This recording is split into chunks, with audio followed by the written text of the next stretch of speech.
আসসালামু আলাইকুম, স্বাগত জানাচ্ছি টিভির মধ্যাহ্নের সংবাদের সাথে রয়েছি আমি হাবিবা আফরোজ।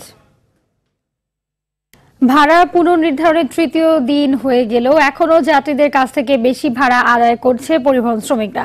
নিজেদের ইচ্ছে মতো আগের ভাড়ার সাথে বেশি ভাড়া জুড়ে দেয় পরিবহন শ্রমিকদের সাথে যাত্রীদের বাকবিতণ্ডা অব্যাহত আছে। সর্বনিম্ন ভাড়া ৮ থেকে ১০ টাকা হলেও আদায় করা হচ্ছে ১৫ টাকা করে। আবার কিলোমিটার প্রতি ২ থেকে ১৫ পয়সা হলেও তার চেয়ে কয়েক গুণ বেশি নেয়ার অভিযোগ করেছেন যাত্রীরা। শ্রমিকদের দাবি, মালিকদের ওয়ে বিলের কারণে বাধ্য হয়ে বেশি ভাড়া নিতে হচ্ছে তাদের। রাজশাহীতে বাসের ভাড়া তদারকিতে আজ নেমেছেন বিআরটিএ ও ভ্রাম্যমাণ আদালত। থাকছে ঢাকা মেট্রোপলিটন পুলিশেরও মোবাইল কোর্ট।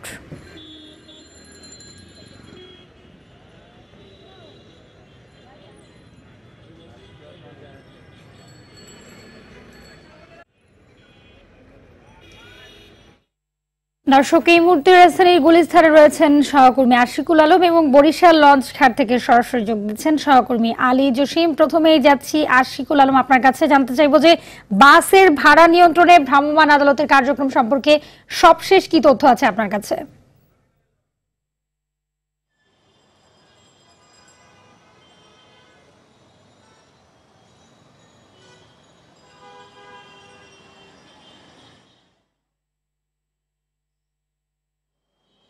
ভালো হাবিবা, ধন্যবাদ আপনাকে। আপনি জেনে থাকবেন যে ডিজেলের দাম বৃদ্ধির কারণে যে বর্ধিত ভাড়া যোগ করা হয়েছে, সেক্ষেত্রে কিন্তু এক ধরনের নৈরাজ্যকর পরিস্থিতির সৃষ্টি হচ্ছে। বাস মালিকরা এক ধরনের কথা বলছেন, বাসের শ্রমিকরা এক ধরনের কথা বলছেন। কোনো প্রকার নিয়ম নীতির কোনো তোয়াক্কা করা হচ্ছে না।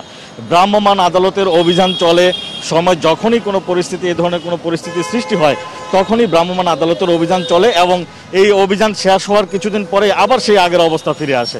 সাধারণ যাত্রীরা কিন্তু এক ধরনের অস্বস্তিকর অবস্থার মধ্যে বিরাজ করছেন যে তাদের আগের যে ভাড়া ছিল 10 টাকা, সেটা নেওয়া হচ্ছে 15 টাকা, কোনো জায়গায় 18 টাকা 20 টাকা পর্যন্ত নেওয়া হচ্ছে। তবে একটি বিষয় হচ্ছে যে ডিজেলের দাম বাড়ানোতে শুধু ডিজেল চালিত গাড়ির ভাড়া বৃদ্ধি করার কথা, কিন্তু সেখানে যেসব গাড়ি গ্যাসে চলছে সেসব গাড়িও কিন্তু এই সুযোগটা নিচ্ছে।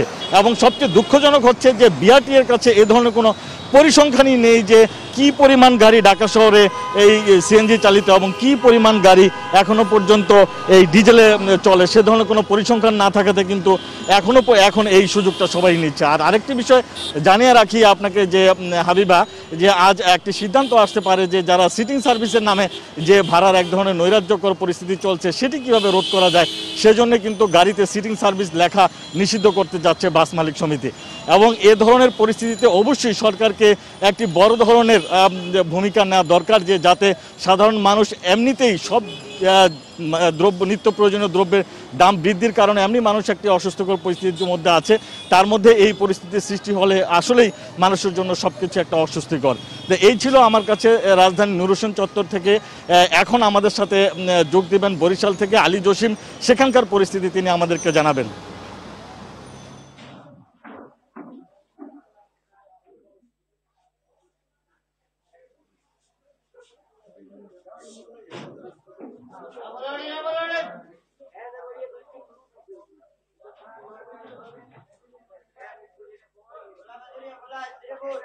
হ্যাঁ হ্যাঁ আর আমি এখন দাঁড়িয়ে আছি বরিশাল নৌবন্দরে।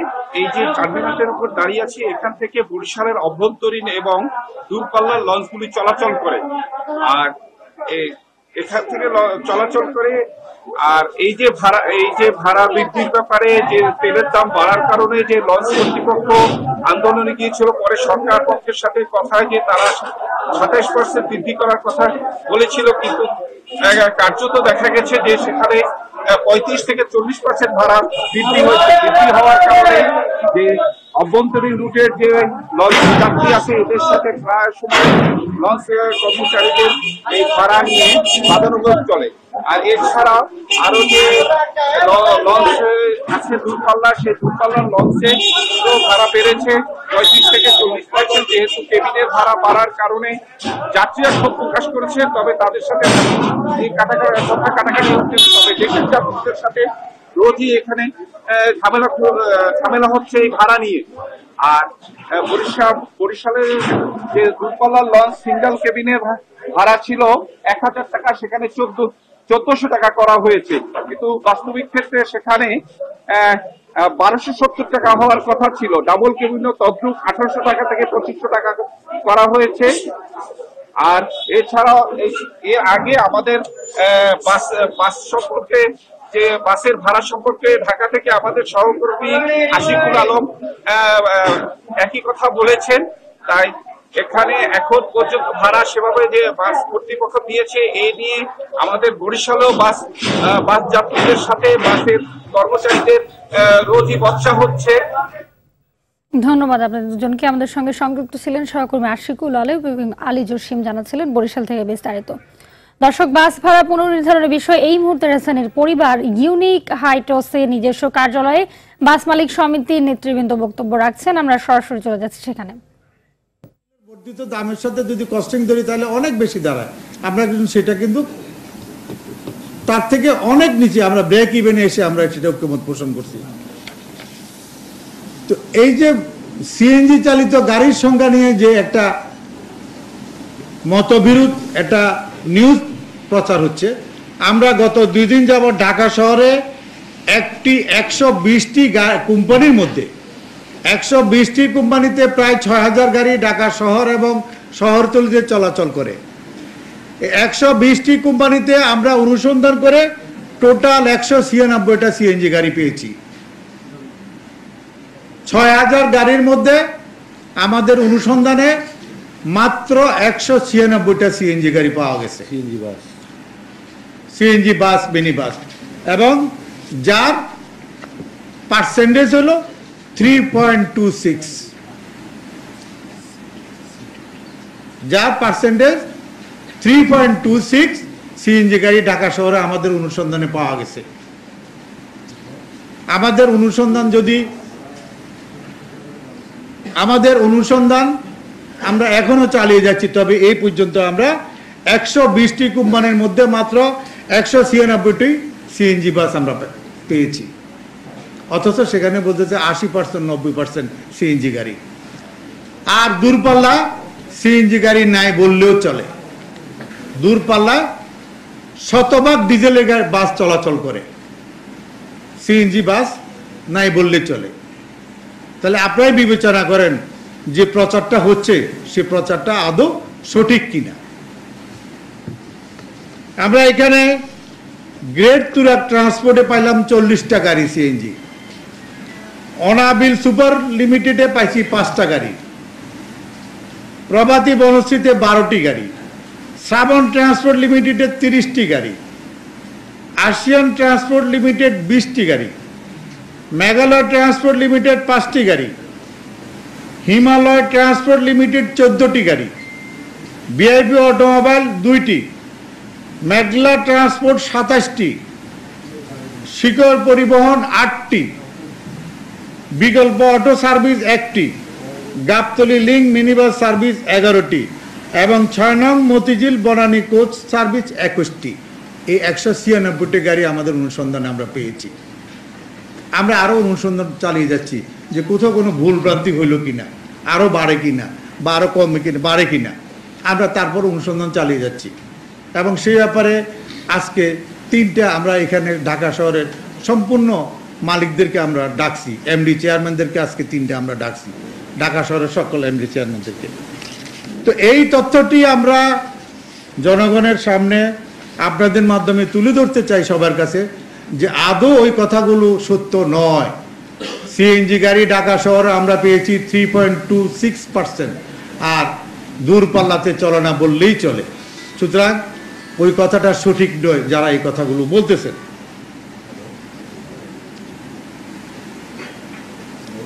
আমরা আমাদের সমিতির পক্ষ থেকে আজকে 3টায় ঢাকা শহরের সম্পূর্ণ কোম্পানির 120টি কোম্পানির এমডি চেয়ারম্যান এবং প্রত্যেকটা টার্মিনালের শ্রমিক ইউনিয়ন এবং শ্রমিক কমিটি আমরা সবাইকে আজকে আহ্বান জানিয়েছি। আজকে 3টা আমরা তাদের সাথে বসবো সবার সাথে।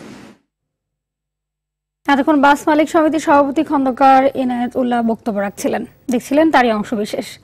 শ্রদ্ধা নিবেদনের মধ্য দিয়ে পালিত হচ্ছে শহীদ নূর হোসেন দিবস। 1987 সালের এই দিনে এরশাদ সরকার বিরোধী আন্দোলন চলাকালে গুলিবিদ্ধ হয়ে শহীদ হন নূর হোসেন।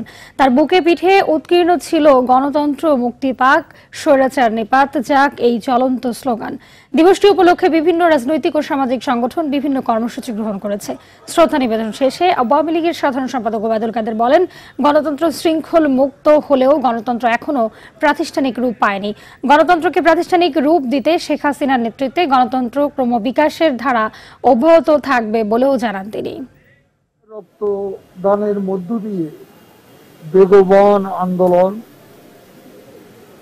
আমাদের বহু কাঙ্ক্ষিত গণতন্ত্রকে শৃঙ্খল মুক্ত করে।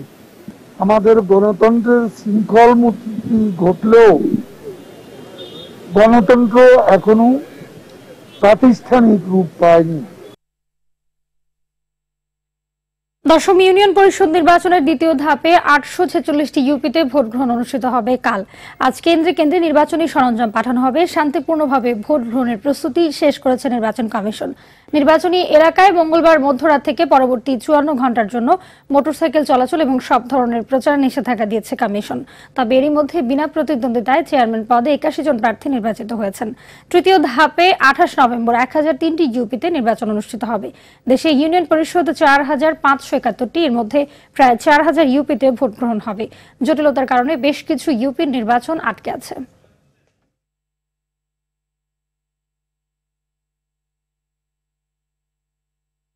দর্শক, করোনা ভাইরাস নিয়ে আতঙ্কিত হবেন না, সতর্ক হন, নিজে পরিচ্ছন্ন থাকুন, মাস্ক পরুন, অন্যকে সচেতন করুন। এই সংকট মুহূর্তে প্রয়োজনীয় সব তথ্য নিয়ে আপনাদের পাশে আছে RTV। মধ্যাহ্ন সংবাদ এ পর্যন্তই। ধন্যবাদ সবাইকে।